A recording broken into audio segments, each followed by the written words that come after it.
कहानी शुरू होती है और हम 18 साल की चमन चूची को देखते हैं, जो कि एक बहुत ही सुंदर और स्टाइलिश लड़की होती है और इसी वजह से वो अपने स्कूल में काफी पॉपुलर भी होती है। चमन चूची अपने डैड के साथ रहती है, जो कि शहर के सबसे बड़े लॉयर होते हैं और बहुत ज्यादा स्ट्रिक्ट होते हैं। फिर एक बार जब चमन चूची अपने डैड के लिए जूस लेकर आती है, तो उसके डैड उसे बताते हैं कि उसका सोतेला भाई, जिसका नाम भोसड़ू लाल है, वो आज शाम को उनके घर पर रहने आ रहा है। अब ये सुनकर चमन चूची को बिल्कुल भी अच्छा नहीं लगता, क्योंकि वो भोसड़ू लाल को जरा भी पसंद नहीं करती थी। इसके बाद चमन चूची अपनी जीप लेकर स्कूल के लिए निकल जाती है और रास्ते में से वो अपनी एक फ्रेंड बेशर्मी को भी पिक करती है। फिर स्कूल पहुंचने के बाद वो दोनों टोनी कुरकुरे से मिलते हैं, जो कि बेशर्मी का बॉयफ्रेंड होता है। फिर बेशर्मी और टोनी कुरकुरे के बीच में किसी बात को लेकर झगड़ा हो जाता है, जिस वजह से चमन चूची वहां से चली जाती है। हम देखते हैं कि चमन चूची के इतने सुंदर और स्टाइलिश होने के बाद भी उसका कोई भी बॉयफ्रेंड नहीं होता, क्योंकि उसे अपने स्कूल के किसी भी लड़के में कोई इंटरेस्ट नहीं था। इसके बाद हम चमन चूची को उसकी क्लास में देखते हैं, जो अपनी एक क्लासमेट के साथ किसी टॉपिक पर डिबेट कर रही होती है। लेकिन उसकी बातें सुनकर बाकी की क्लास बोर हो रही होती है और किसी को भी घंटा फर्क नहीं पड़ता कि चमन चूची बोल क्या रही है। लेकिन डिबेट खत्म होने के बाद वो सभी चमन चूची के लिए तालियां बजाते हैं और सोचते हैं कि चलो अब जाकर ये भेड़ की घोड़ी चुप तो हुई।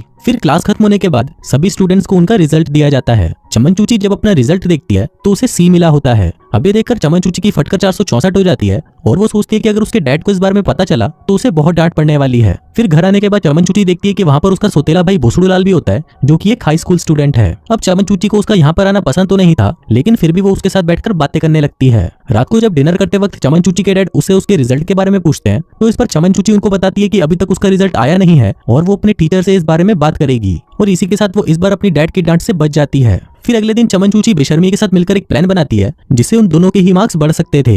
वो देखती है कि उसके दोनों ही टीचर बहुत ज्यादा अकेले हैं और उनकी लाइफ में कोई भी रोमांटिक पार्टनर नहीं है, जिसके कारण वो दोनों ही हमेशा गुस्से में रहते हैं। फिर चमन चूची उन दोनों का ही आपस में चक्कर चलवा देती है, जिससे उन दोनों का ही मूड अच्छा रहने लगता है और वो दोनों खुश होकर चमन चूची के मार्क्स को बढ़ा देते हैं। फिर अगले दिन हम देखते हैं कि उनके स्कूल में एक नई स्टूडेंट आती है, जिसका नाम मियां मरवाले होता है। वहीं चमन चूची और बेशर्मी मियां मरवाले से फ्रेंडशिप करने की कोशिश करती हैं और कुछ ही दिनों में वो दोनों मियां मरवाले के काफी अच्छे दोस्त भी बन जाते हैं। फिर एक बार स्कूल में टूटी चप्पल नाम का एक लड़का मियां मरवाले के साथ फ्लर्ट करने की कोशिश करता है और मियां मरवाले को भी ये सब काफी अच्छा लगता है। लेकिन चमन चूची मियां मरवाले को टूटी चप्पल से दूर रहने के लिए बोलती है, क्योंकि चमन चूची के हिसाब से टूटी चप्पल मियां मरवाले के लिए एक अच्छा मैच नहीं था। फिर एक दिन जब मियां मरवाले चमन चूची के घर पर एक्सरसाइज कर रही होती है, तो वहाँ पर चमन चूची मियां मरवाले को समझाने लगती है कि अभी तुम्हें उन लड़कों से दूर रहना है जो तुम्हें देखते ही अपने छोटे पप्पू को खड़ा कर लेते हैं। थोड़ी देर बाद वहाँ पर भोसड़ू लाल भी आ जाता है और छुपकर उन दोनों की बातें सुनने लगता है। फिर चमन चूची भोसड़ू लाल के पास जाती है और उसे बताती है कि मैंने मियां मरवाले को ठरकी लड़कों से दूर रखा है। लेकिन भोसड़ू लाल उसकी किसी भी बात पर ध्यान नहीं देता, क्योंकि उसे इन सभी बातों से कोई मतलब नहीं था। फिर रात को वो सभी लोग एक पार्टी में जाते हैं और वहाँ पर मियां मरवाले की मुलाकात पप्पू पोदीना नाम के एक लड़के से होती है।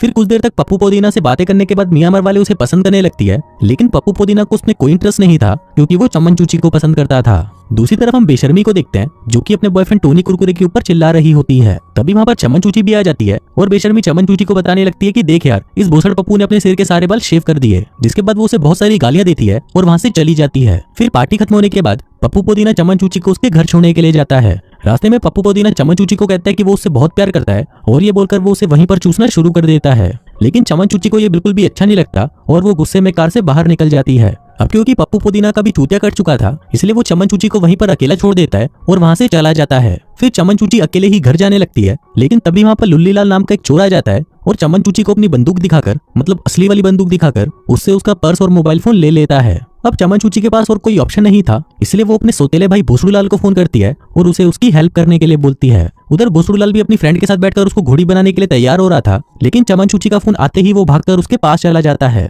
अगले दिन चमन चूची मियां मरवाले को पप्पू पोदीना के बारे में बताती है और उसकी ये बात सुनकर मियां मरवाले का दिल टूट जाता है। लेकिन तभी चमन चूची उसे कहती है कि तुम चिंता मत करो, मैं जल्दी ही तुम्हारे लिए पप्पू पोदीना से भी एक अच्छा लड़का ढूंढ कर रहूंगी। अगले दिन चमन चूची स्कूल में इबू हटेला नाम के एक लड़के को देखती है और वो इतना स्मार्ट था कि उसको देखते ही चमन चूची की गुलाबी बिल्ली गीली हो जाती है। फिर वो सोचने लगती है कि वो किसी भी तरह से इबू हटेला से अपनी गुलाबी पिंकी पिटवा कर ही रहेगी। फिर चमन चूची इबू हटेला को हिंट देना शुरू कर देती है। वहीं इबू हटेला भी चमन चूची के इशारे समझ जाता है और वो उसे शाम को अपने साथ एक पार्टी में चलने के लिए इनवाइट करता है। शाम को चमन चूची पार्टी में जाने के लिए तैयार हो रही होती है। फिर जब वो तैयार होकर जैसे ही नीचे आती है, तो उसको देखते ही भोसड़ू लाल का छोटा चेतन खड़ा हो जाता है और वो चमन चूची की गुफा में जाने के लिए तड़पना शुरू कर देता है। थोड़ी देर बाद वहाँ पर इबू हटेला भी आ जाता है और वो चमन चूची को अपने साथ ले जाता है। वहीं घर पर भोसड़ू लाल को ये सोचकर बिल्कुल भी अच्छा नहीं लग रहा था कि उसके होते हुए चमन चूची किसी और के लिए घोड़ी बनेगी, इसलिए वो चमन चूची के बाप को कहता है कि वो उसका ध्यान रखने के लिए उस पार्टी में जा रहा है और ये बोलकर वो भी उसके पीछे पीछे उस पार्टी में चला जाता है। पार्टी में चमन चूची डांस कर रही होती है और तभी वहाँ पर मियां मरवाले भी आ जाती है। थोड़ी देर बाद वो दोनों देखते हैं कि वहाँ पर भोसड़ूलाल भी आ जाता है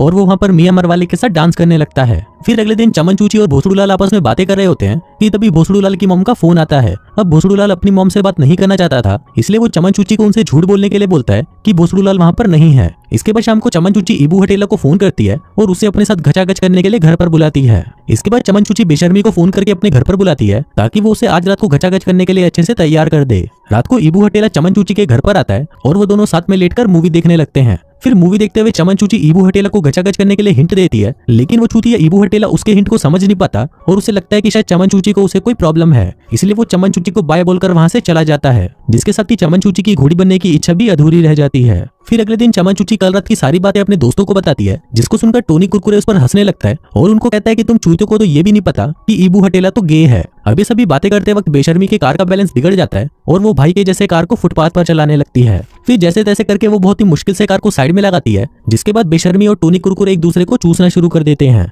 वहीं पीछे बैठी चमन चूची में ये सब दिखकर फिर से ठरक जागना शुरू हो जाती है और वो सोचती है कि अब तो वो किसी से भी अपनी पिंकी पिटवा कर ही रहेगी। अब ईबू हटेला के बारे में सब कुछ पता होने के बाद भी चमन चूची उसे अपना बेस्ट फ्रेंड बना लेती है और उसके साथ शॉपिंग पर भी जाती है। तभी वो देखते हैं कि मॉल में कुछ लड़के मिलकर मियां मरवाले को परेशान कर रहे होते हैं, जिस पर ईबू हटेला भागकर उसके पास जाता है और उसे बचा लेता है। फिर अगले दिन मियां मरवाले ये बात पूरे स्कूल को बता देती है और वहाँ पर चमन चूची उसको देखकर सोच रही होती है कि ये बहन की घोड़ी तो पूरी तरह पागल हो चुकी है। फिर शाम को मियां मरवाले चमन चूची के घर पर आती है और उसे बताती है कि मुझे भोसड़ूलाल से प्यार हो गया है और अब तुम्हें मेरी भोसड़ूलाल को पटाने में हेल्प करनी होगी। इस पर चमन चूची उसे कहती है कि भोसड़ूलाल एक अच्छा लड़का नहीं है और उन दोनों का साथ में कोई मैच भी नहीं है। अभी सुनकर मियां मरवाले को लगता है कि शायद चमन चूची उससे जलने लगी है, क्योंकि अब वो स्कूल में चमन चूची से ज्यादा पॉपुलर हो चुकी है। इसलिए मियां मरवाले चमन चूची पर बहुत गुस्सा करती है और चमन चूची के ड्राइविंग टेस्ट में फेल होने की बात पर मियां मरवाले उसका मजाक उड़ाकर वहां से चली जाती है। अगले दिन चमन चूची सोच रही होती है कि उसको मियां मरवाले की हेल्प करने में क्या प्रॉब्लम है, लेकिन तभी उसे रियलाइज होता है कि उसे भी भोसड़ूलाल से प्यार हो गया है। शाम को चमन चूची भोसड़ूलाल के पास ही बैठी होती है,